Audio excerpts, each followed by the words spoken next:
Hi, I'm Carol Gouy. I'm a lecturer in the art department here at USD.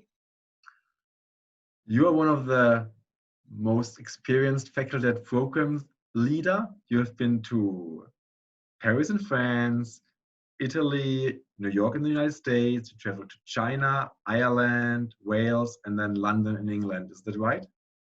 That's correct. That's a lot of places to visit.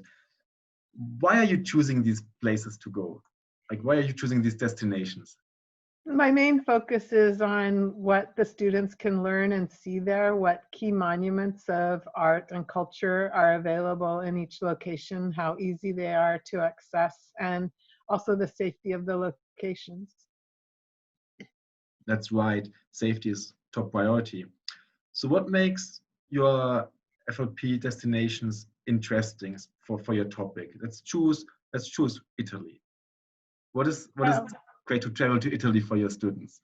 well, I think Italy appeals to students and any traveler for multiple reasons. It's rich in culture and heritage.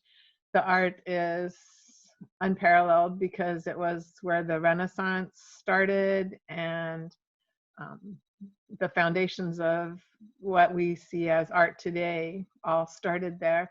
And then you have the food and just the experience of being in Italy, which really rounds out the experience, whether you're an art major or a biology major or a history major. It really appeals to all students, and it's approachable to everyone. Sounds great. Guide us through a normal day. So how would a typical day look like on your FLP?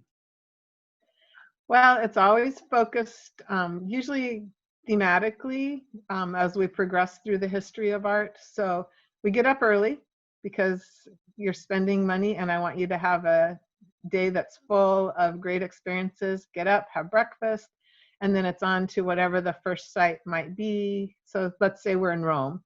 We would probably go to the Vatican first right away, tour the Vatican museums, see the Sistine Chapel, maybe take a break for lunch, spend a little time in the afternoon looking at St. Peter's, and then from there, maybe go to the Pantheon, do a walking tour of one of the neighborhoods, have a delicious dinner celebrating the foods of Italy, and then if we have time, sneak in a couple other little visits to local churches, and then go to bed so that we can get up and do the next day. That sounds great. And from all the places you visited, what is your favorite place to go? Oh man, that's a hard question. It probably centers around favorite works of art. And even though Venice, I love Venice as a city, and it's easy to get around and it's magical in and of itself because it's so unique. But there's the academia there that is not the fanciest museum in the world. But one of my favorite paintings by Titian is there, and it's in the last room. And I had forgotten it was there, and walked through this museum and walk into the last room, and there's the presentation of Anne in the temple, and it just took my breath away. Breathtaking, right? That sounds really great. Do you mind sharing a funny or an interesting story from a previous FLP?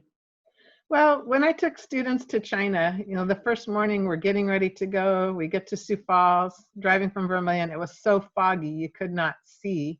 I wondered how this was going to go. We get on the plane, get to Minneapolis.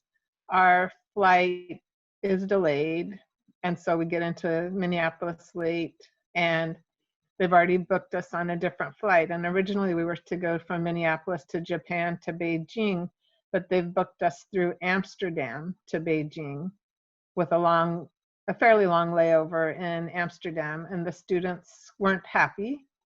And that isn't really a great way to start the trip. But one thing that I like to tell students is that travel is about the adventure, and there will always be things that don't go exactly as we planned. And so I got on my computer, found out that there was a train that went from the Amsterdam airport downtown. We flew into Amsterdam, went downtown, spent 4 or 5 hours in downtown Amsterdam, went back to the airport and flew on to Beijing. which was great. Nobody had planned to go to Amsterdam during our trip to China, but then when the students came home, they had flown all the way around the world for spring break, and I was pretty sure there wasn't anybody else in South Dakota that had gone around the world for spring break. I agree. That's really interesting that it's like instead of flying the one way, the airline booked you the other way around the world because it's faster to go to Beijing this way to over Amsterdam. That's a really funny story. And yeah, like who had thought that by going to China, you have a stopover in Amsterdam? That's a nice memory the students have.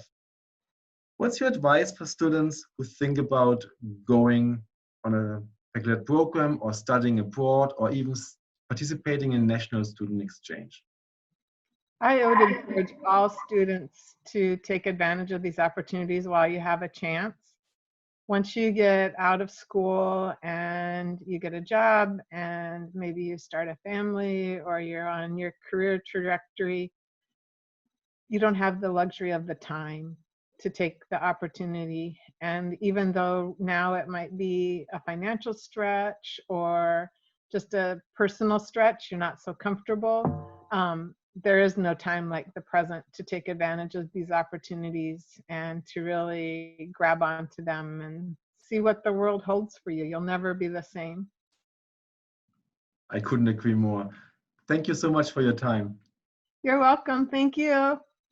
Go Yotes. Go Yo!